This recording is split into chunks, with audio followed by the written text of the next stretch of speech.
की कश्ती डूब रही है, इंसानों के इंसान दुश्मन राम गए और रह गए रावण।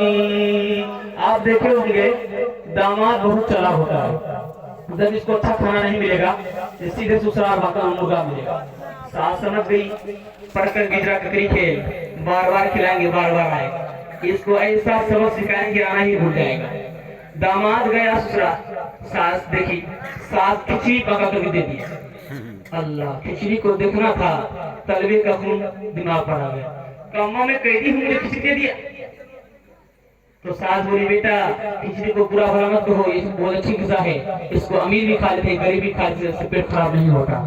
दामाद समझ गए बुढ़िया अजीब नजुबा है, मुर्गा बचाने प्राण में है। तो दामाद बोला अम्मा खिचड़ी तो है, घी नहीं है, अगर घी होता तो मजा आ जाता। तो बुढ़िया जो चुरा कर रखी थी कोठी में घी लाई, खिसा कर जो खोली सारा घी गिर गया, सारा घी पहले दामाद पर गिर गया। अब बुढ़िया ने नजर दौड़ाया कि सारा घी तो दामाद ही खा जाएगा, दिमाग लगाना चाहिए, फलसफे से काम लेना चाहिए। तो बुढ़िया ने कहा बेटा अकेले मत खाओ, बरकत नहीं होगा, मुझे साथ के बरकत ही बरकत हो जाएगी। दामाद समझे बुढ़िया अकेले खाने नहीं देगी। तो दामाद सोचा आप तो मेरी माँ की तरह है, आओ साथ में खा लो। तो बुढ़िया ने अंदर किया, घी दामाद की तरफ ज्यादा अपनी तरफ टांगा है। तो बुढ़िया ने कहा बेटा मैं तुम्हारे साथ नहीं खाऊंगी, तुमसे नाराज होगा। क्यों ना? कहा कि तुमने मेरी बेटी को 15 महीने में ये दुख दिया है, ये दुख दिया है, ये दुख दिया है, सारा घी टांग दिया।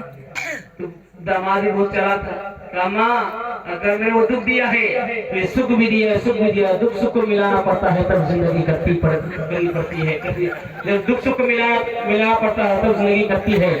अभी देखे हैं झाड़ फूक करने वाले हमारे पास मौलवी साहब मौजूद है, कारी अकबर का हिस्सा। आप देखेंगे औरत को झाड़ फूक करने वाले मौलवी साहब के पास जाते हैं। एक औरत गई, कहा मौलवी साहब मेरा शोहर बात बात पे मारता है, ऐसा तरकीब कर दीजिए कि मेरा शोहर मुझे मारे ही नहीं। मौलवी साहब आमिल भी थे, समझ गए कि शोहर का हाथ चलता होगा, इसकी जबान चलती होगी। तो मौलवी साहब ने कहा ठीक है पानी का बोतल लाओ, तो उस पर दम किया, कहा कि जब तुम्हारा शोहर तुम्हें मारे तो पानी को मुंह में लेना, चुपचाप कोने में बैठ जाना। अब किया था जिंदगी भर का झगड़ा एक ही मिनट में खत्म हो गया। आप देखे होंगे शादी के हवाले से जब बारात आती है तो सब लोग रोते हैं, जब बेटी विदा होती है घर से रुखसत होती है सब लोग रोते हैं, यहाँ तक कि बारात भी रोने लगते हैं। लेकिन एक आदमी हंस रहा था, बच्चा देख लिया, कहा अब्बा सब रो रहे हैं, एक आदमी हंस रहा है, कहा बेटा कौन है? ये दूल्हा बाबू मुंह में रुमाल हंस रहा है। कहा बेटा अभी रुखसती का मौका है, हम लोग रो रहे हैं, जिंदगी भर इसी बदनसीब को रोना होगा, तभी आज हंस रहा है। आप देखे होंगे कि जब ससुराल से बेटी माँ के यहाँ आती है, मोहल्ले की तमाम औरतें घेर लेती है, उस लड़की से सवाल होता है बेटी तुम्हारा ससुराल कैसा था? तो माशाअल्लाह। तुम्हारा ससुर कैसा था? तो अल्हम्दुलिल्लाह। तुम्हारा शौहर कैसा है?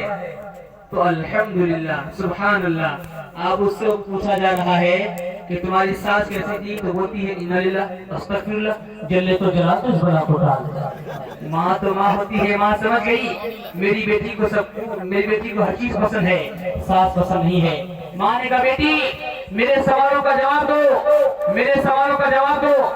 जब तुम्हारी शादी नहीं हुई थी तुम्हें देखने के लिए कौन आई थी? कहा मेरी सास आई थी, 100 लड़कियों मुझे पसंद किया, अपने बेटे के साथ निकाह कराई, अपना बहू बनाई। तो माँ ने कहा बेटी सास कभी मुसीबत नहीं हुआ करती है, सास कभी माँ होती है, कभी माँ के बराबर होती है। किरदार बद पे खुद ही गुस्से में आएगी, किरदार बद पे खुद ही गुस्से में आएगी। शोहर दिखाए डंडा तो ये झाड़ू दिखाएगी, आसिर इसीलिए तो बरकत नहीं रही। बीबी फातिमा से अब कोई औरत नहीं रही, गीबत में सबसे आगे औरत की जात है, चुगली तो इनके सामने बस दाल भात है। मौलाना वली रहमानी रहमतुल्लाह अलैह एक जगह प्रोग्राम, बस पैगाम खत्म कर रहा हूँ 1 मिनट के अंदर अंदर। बस आप लोग वादा कीजिए कि तमाम शायर का और तमाम मुक़र्रिर का बयान सुनकर दुआ करके जाएंगे माधुरी इंशाअल्लाह। वादा किए हैं, अगर वादा खिलाफी हुआ तो जनाजा पर हम इधर नहीं लगेगा, सीधा नमाज जनाजा पढ़ा दिया जाए। मौलाना वली रहमानी रहमतुल्लाह अलैह एक जलसे में 2 पीरों का इस्तेमाल था। पहले पीर मौलाना वली रहमानी रहमतुल्लाह अलैह थे, दूसरे पीर में एक बहुत जारी पीर, सर पे आमा बहुत बड़ा था। गुलाम रब्बानी कासिम साहब उसको भया से थे, उनको शेर पहनना था। उन्होंने अपना चेला को तैयार किया, अपना शागिर्द को कहा कि तुम मेरा चप्पल लेके वहां जाओ और मोटरसाइकिल स्टार्ट करके रहो, मैं शेर पढ़कर अचानक तुम्हारे बाइक पे बैठूंगा और चलते रहना। तो गुलाम रब्बानी कासिम साहब शेर नहीं, उन्होंने शरारत करना शुरू किया। पहला मिसरा पढ़ा, सर पे हजरत के अमामा तो बड़ा भारी है, इधर से सुभान अल्लाह, उधर से सुभान अल्लाह। फिर यही मिसरा पढ़ा, सर पे हजरत के अमामा तो बड़ा भारी है, सर पे हजरत के अमामा तो बड़ा भारी है। अगला मिसरा पढ़ा, पेट लगता है कि ये कुफर की अलमारी है, पेट लगता है कि ये कुफर की अलमारी है। एक शायर साहब, एक जगह मुशायरा चल रहा था, एक शायर साहब सर पर निकला, हकला शायर, उनको मुस्तकबिल बोलना था, वो 3 मरते में बोला, बैठ गया।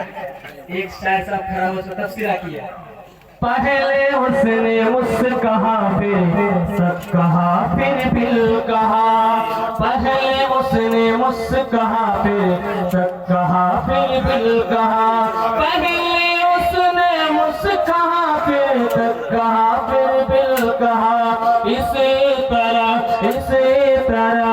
जालिम ने मुझसे तक